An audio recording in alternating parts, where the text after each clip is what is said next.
ETF index mutual funds నేర్చుకుని stock మార్కెట్లో రాణించాలనుకుంటున్నారా? వెంటనే ఈ నెంబర్కి కాల్ చేయండి. జనరల్గా పెద్దవాళ్ళు అంటుంటారు కాలం కలిసి రావాలని. మనం ఎంత కష్టపడినా ఒక అదృష్టం అనేది ఉండాలి, అయితే కాలం కలిసి రావాలి. ఎంత కాలం కలిసి వచ్చినా మన కష్టపడే తత్వం ఉండాలి. అదే సహజంగా వింటూ ఉంటాం కదా ఈ మాట. దీనికి సంబంధించి మీ వివరణ కావాలి. అంటే వ్యక్తులు ప్రఖ్యాతులు అవ్వాలంటే విద్య ఒకటి ఉంటే సరిపోదు, వాళ్ళకి టైం కలిసి రావాలి. చాలా విషయాలు తెలిసిన వాళ్ళు, చాలా గొప్పగా పాడగలిగే వాళ్ళు, చాలా అద్భుతంగా నాట్యం చేసేవాళ్ళు, బోళ్ళంత కవిత్వం చెప్పగలిగే వాళ్ళు టైం కలిసి వస్తే ముందుకెళ్తారు. అవునండి.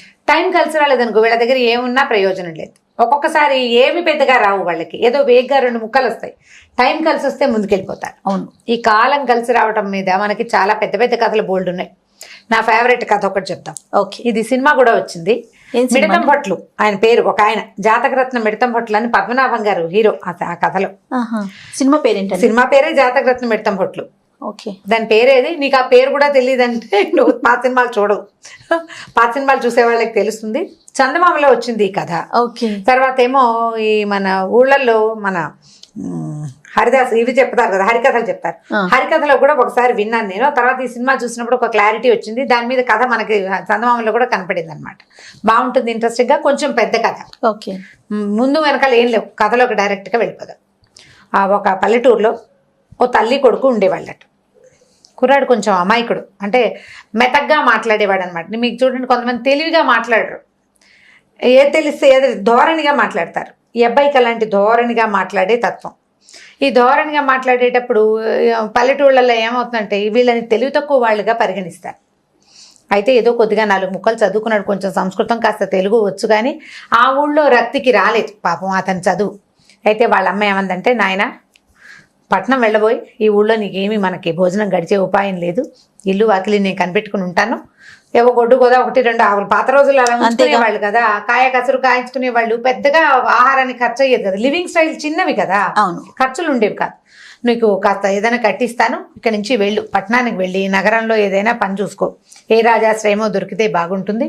అప్పట్లో ఏంటంటే బ్రాహ్మణులకి రాజాశ్రయం కొంత సులువుగా దొరికే రోజులు అవి అని చెప్పారు. చిన్న కుర్రాడు, పెళ్లి కూడా కాలేదు. సరే వాళ్ళ అమ్మంది వెళ్ళమని చెప్పింది.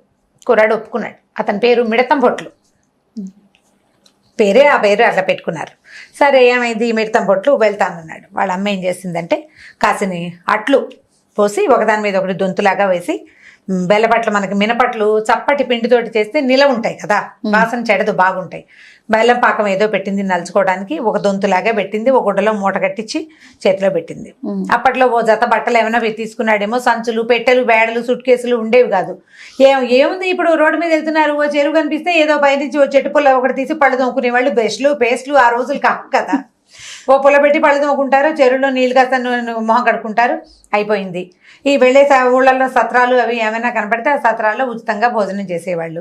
ఈ దారే పోతుంటే ఏ బ్రాహ్మణ సత్రంలోనో లేకపోతే బ్రాహ్మణ ఇళ్లలోనూ భోజనం దొరికేది. సులువుగా ఉండేది, సింపుల్ లివింగ్ కదా. సరే ఆ అట్లది పెట్టుకుంటుంటే ఏమందంటే, నాయన తినేటప్పుడు నువ్వు ఒక్కడవే తినకరా, ఎవరు కనపడితే వాళ్ళకి పెట్టు, ఏదైనా ఒక మంచి మాట అడిగి తెలుసుకో. ఇప్పుడు నువ్వు ఎవరికో పెట్టావు, ఊరికే పెట్టి ఊరుకోదు, ఏదైనా ఒక మంచి మాట చెప్పండి అని అడుగు. అబ్బా, ఓకే, బాగుంది కదా. ఈ మాటలు జీవితంలో ఉపయోగపడతాయి. తల్లులు చెప్పదగిన మంచి మాటల్లో ఇదొక మాట అనమాట. మంచి మాట తెలుసుకోమని చెప్పింది. సరే ఈయన ఏం చేశాడు, బయలుదేరాడు. బాగా చాలా దూరం వెళ్ళాడు. పొద్దున్నే ఏదో తినేసి బయలుదేరాడు ఇంటి దగ్గర. తెల్లవారుజామునే అట్లు పోసిచ్చింది వాళ్ళమ్మ.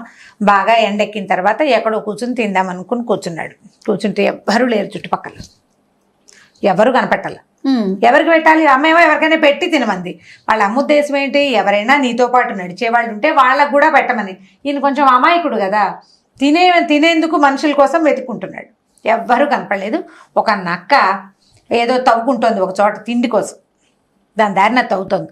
ఈయన ఏమన్నాడు, పిలిచాడు చప్పట్లు కొట్టి, రా నీకు అట్టు పెడతానని అనేసరికల్లా సరే నక్క వచ్చిన దగ్గరికి పిలుస్తున్నాడని ఆ నక్క ఏం చేశాడు, ఒక అట్టు బెల్లం చుక్క రాసి పెట్టాడు. అది అటు తినేసింది. ఈయన తన అట్లు తను భోజనం చేశాడు. మిగిలిన మూట కట్టి, నీకు అట్టు పెట్టాను కదా, ఏదైనా ఒక మంచి మాట చెప్పు అని అడిగాడు.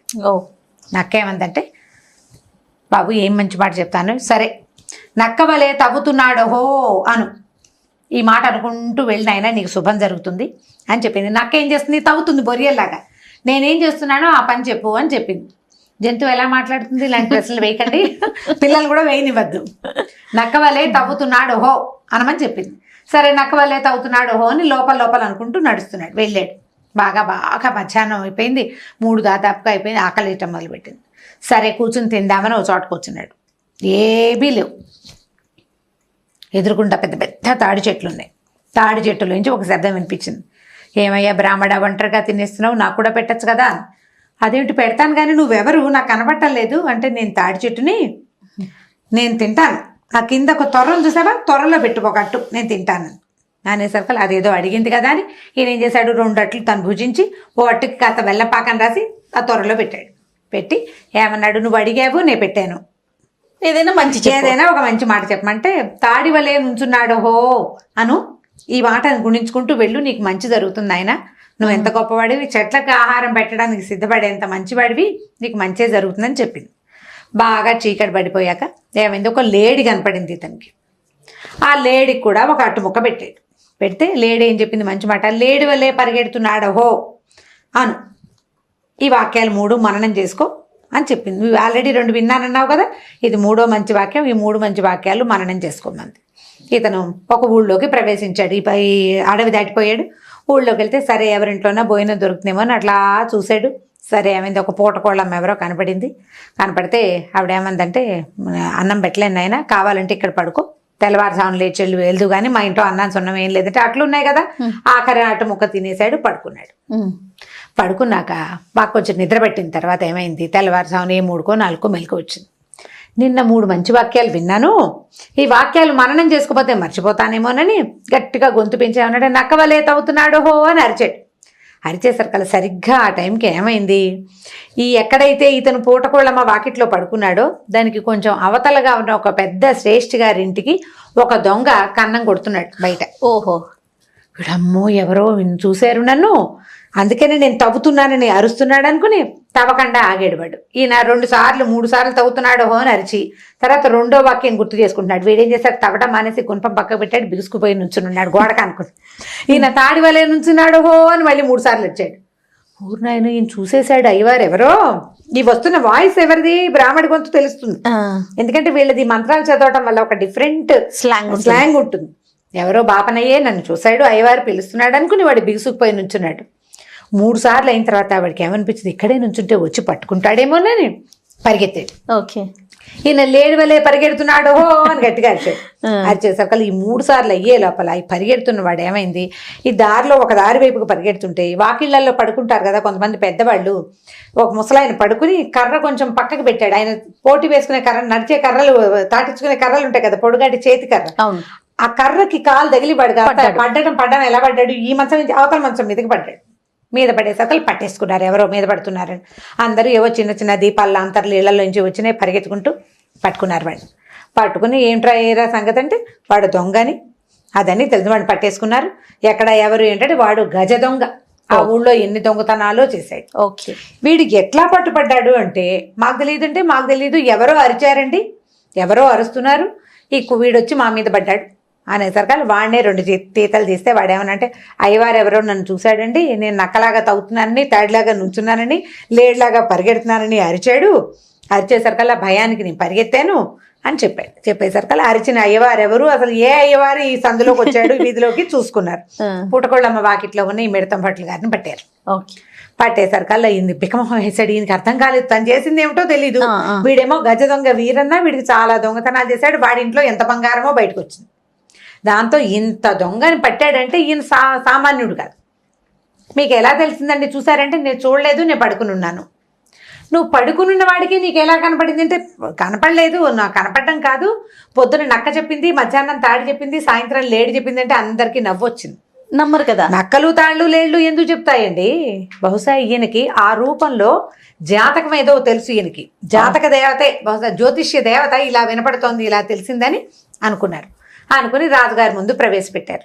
ఈ అయ్యవారి వల్లే ఈ దొంగని పట్టుకున్నాము అని.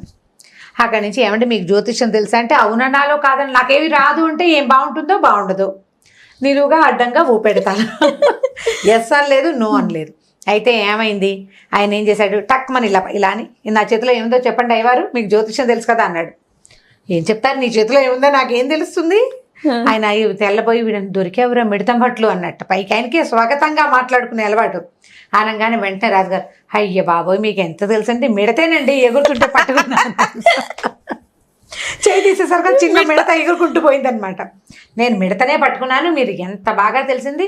రాజుగారేమో సింహాసనం మీద పైన కూర్చుంటాడు, మిడతం పొట్టు రాజస్థానంలో మధ్యలో నుంచున్నాడు. అంత దూరంగా ఉన్నవాడికి ఈగలు చిన్న చిన్న మిడతలు ఎగిరేవి కనపడవు కదా. మనకు చూడండి దోమ మనకు ఎలా కనపడుతుంది, ఇక్కడ కనిపిస్తుంది, అక్కడికి వెళ్ళేసరికి మనకు కనపడదు. సో మిడత ఆయనకి కనపడే అవకాశం లేదు. ఈయన ఖచ్చితంగా ఈయనకి జ్యోతిష్యం వచ్చు, ఇట్లా ఊహించేసి చెప్పేస్తాడు. లోపల ఇట్లా స్పార్క్, జ్యోతిష్యం ఈయనకి స్పార్కిల్ గా ఉందని చెప్పేసి ఆయన పట్టేసుకున్నారు. మీరు మా ఆస్థానంలో ఉండండి అని బతిమలాడేసరికి సరే ఆ పూట ఉంచుకున్నారు. ఈయన టైంకి మర్నాడో 3వ రోజు రాణిగారి వజ్రాల హారం పోయింది. పోయేసరికల్లా ఇప్పుడు తీసిన వాళ్ళు ఎవరో చెప్పమంటారు. ఈయన ప్రశ్న వేయండి అంటారు. ప్రశ్నకి మామూలుగా ఇప్పుడు నా వజ్రాల హారం పోయింది అని ఒక జ్యోతిషం ఆయన దగ్గరికి వెళ్ళి అడిగాను అనుకో, నేను వచ్చిన కాలాన్ని బట్టి ఆయన ప్రశ్న వేసి ప్రశ్నకి జ్యోతిష్యం చెప్తారనమాట. ప్రశ్న కాలాన్ని గుణిస్తారు. నేను అడిగిన క్వశ్చన్ని బట్టి దాని టైంని గుణించి ఆ వస్తువు దొరుకుతుందో దొరకదో చెప్పే శాస్త్రం ఒకటి ఉంది, ప్రశ్న శాస్త్రం అంటారు దాన్ని. ఇప్పుడు కూడా మన దగ్గర మహానుభావులు కొంతమంది ఉన్నారు. పాతకాలంలో విరివిగా ఉండేది. ప్రశ్న కాలాన్ని గణన చేసి వస్తువు దొరుకుతుందా దొరకదా, ఏ దిక్కును ఉన్నది అనేది చెప్పగలిగేవాళ్ళు అనమాట. ప్రశ్న శాస్త్రం చెయ్యండి, లేకపోతే మీ జ్యోతిష్యం మీకు స్పార్క్ అవుతుంది కదా, ఏదో ఒక స్పార్క్ తోటి చెప్పండి అన్నారు. అనేసరికల్లా ఆయన నాకు తెలియదు అన్నాడు. నాకు అసలు జ్యోతిష్యం రాదని చెప్పడం మొదలుపెట్టాడు. వాళ్ళు ఎవరు నమ్మకుండా ఏం చేశారు, అంతఃపురానికి అనుబంధంగా ఒక చిన్న పోలీస్ స్టేషన్ లాంటిది ఉంటుంది. ఈయన్ని అక్కడ కూర్చోబెట్టారు. చాలామంది ఇక్కడ తిరుగుతుంటారు కదా, వీళ్ళలో ఎవరో ఒకళ్ళు వీళ్ళే దొంగ అని మీకు తెలిసిపోతుంది. మీ దగ్గర ఉన్న స్పార్క్ అలాంటిది మాకు తెలుసు మీ సంగతి అన్నారు. ఆయన అక్కడ కూర్చోబెడితే ఈయనకి తెల్లవారుచు ఉంటే భయం వేసింది. నాకు ఏమవుతుందో రేపొద్దున, నేను దొంగనెవరిని పట్టుకోలేను, నాకు ఎట్లా తెలుస్తుంది, ఏదో అనుకోకుండా కాకతాళీయంగా జరిగింది. కాకతాళీయం కథ తెలుసా మీకు? దీని తర్వాత చెప్తాను. తెలీదు. కాకతాళీయంగా జరిగింది ఇది, నాకు ఎట్లా తెలుస్తుంది అని చెప్పి ఈయన ఏమి నెత్తి పట్టుకుని కంటికి వచ్చునో కాలికి వచ్చునో, నాకు ఏది వచ్చునో కంటికి వచ్చునో కాలికి వచ్చునో అని 3 సార్లు గట్టిగా అనుకున్నాడు. స్వాగతంగా మాట్లాడుకుంటాడు కదా, కంటికి వచ్చునో కాలికి వచ్చునో అంటే నాకు కన్ను పోతుందో కాలు పోతుందో రేపొద్దున. సరిగ్గా ఆ టైంకి ఏమిందంటే అంతఃపురానికి దగ్గర కదా ఆయన ఉన్నాడు. అంతఃపురంలో దాసులు చాలా మంది ఉంటారు, పనివాళ్ళు ఉంటారు, దాసీలు. ఆ దాసీల్లో ఒక ఆవిడ శ్రీకంఠమ్మ, కాళికమ్మ. ఈ కంఠి కాళి అని పిలుస్తారు. ఈయన కంటికొచ్చునో కాలికొచ్చునో అనంగానే వీళ్ళిద్దరే దొంగలు, రాణివారి వజ్రాల హారం కొట్టేసిన వాళ్ళు. అయ్య బావోయ్, అయ్యవారికి తెలిసిపోయింది. కంటికొచ్చునో కాలికొచ్చునో అంటే మన ఇద్దరిలో ఎవరో ఒకళ్ళ హారం తెచ్చి ఇవ్వాలి, నేను మంత్రం చదివేస్తున్నాడు, ఏం కొంప మునిపోతుందోనని పరిగెత్తుకుంటూ వచ్చి, అయ్యవారు మీ పుణ్యం ఉంటుంది, సంపెంగి చెట్టు మొదట్లో దాచిపెట్టామండి, మేమే రాణివారి వజ్రాల హారం తీసాము, మా పేర్లు చెప్పకండి, ఆ వస్తువు మాత్రం తీసి ఇచ్చేసేయండి బాబు, మీకు పుణ్యం ఉంటుంది, మీకు మీ ఇంట్లో పనిచేసి మీ రుణం తీర్చుకుంటామని బతిమలాడటం మొదలెట్టారు. ఈయన అమ్మయ్య దొరికింది, ఛాన్స్ దొరికింది కదా. అంతేగా. సరే అక్కడి నుంచి మర్నాడు పొద్దున ఏం చేశాడు, తీసిన వాళ్ళు ఎవరో నాకు తెలీదు, కానీ వస్తువు మాత్రం సంపెంగి చెట్టు కింద త్వరలో ఉంది అనగానే అందరూ పరిగెత్తుకుంటూ పోయారు. సంపెంగి చెట్టు కింద త్వరలో వస్తువు దొరికింది. దొరకంగానే ఇక మిడతం భట్లు గారు సూపర్ కింగ్ అయిపోయాడు అనమాట. అక్కడ ఈ కంటికమ్మ కాళికమ్మ ఇద్దరు కలిసి తప్పించుకున్నారు, అక్కడి నుంచి పారిపోయారు వాళ్ళు ఇంకా పనికి రాకుండా. సరే ఈ రాజుగారు ఏం చేశాడు, ఇంత అద్భుతమైన జాతకం చెప్తున్నాడు ఈయనని చెప్పి వీళ్ళ ఊరికి పక్క ఊళ్ళో ఉన్న ఒక అగ్రహారాన్ని మిడతం భట్లు గారికి ఇచ్చారు. దీనికి జాతకరత్న మిడతం భట్లు అని బిరుదు కూడా ఇచ్చి బోలెడంత డబ్బు, బంగారం, గుర్రాలు, ఏనుగులతో సహా అగ్రహారానికి ఇన్ని పంపించాడు. ఈ ఊళ్ళో ఉండండి అని వాళ్ళు అడిగినా మా అమ్మ ఒక్కతే ఉంటుంది, మా ఊరు వెళ్ళిపోతానన్నాడు. ఎప్పుడైనా అవసరమైతే పిలవండి నేను వస్తానని చెప్పాడు. ఓహో. దాంతో ఏం చేశారు, చక్కగా గుర్రం ఎక్కించి ఓ 2 మేనాలు, వివాహం చేసుకోండి స్వామి, మీకు కావాల్సిన వివాహ ఏర్పాట్లన్నీ మేమే చేస్తామని. ఇప్పుడు మరి ఇన్ని లాభాలు కనపడ్డాయి కదా, దాంతో ఆయన ఇంటికి పంపించారు. ఈ బోళ్ళంత చక్కటి వేషధారణతో దిగిన మిడతం పట్లని ఊళ్ళో ఎవరు గుర్తుపట్టలేదట. వాళ్ళ అమ్మ కూడా గుర్తుపట్టలే. ఇదేంటంటే అమ్మ నేనేనమ్మా, ఇగో ఇలా జరిగింది. మంచి మాట అడిగి తెలుసుకోవటం వల్ల అది జరిగిన మేలు మొదటిది. రెండోది కాలం కలిసి వచ్చింది. ఆయన ఏ మాట చెప్పినా టైం కలిసి వచ్చి ఆ మాటలు అక్కడ నిజమైపోయింది. మనం ఎంత విషయాలు మనకు తెలిసినా కూడా టైం మనది కాకపోతే ఏ లాభము లేదు.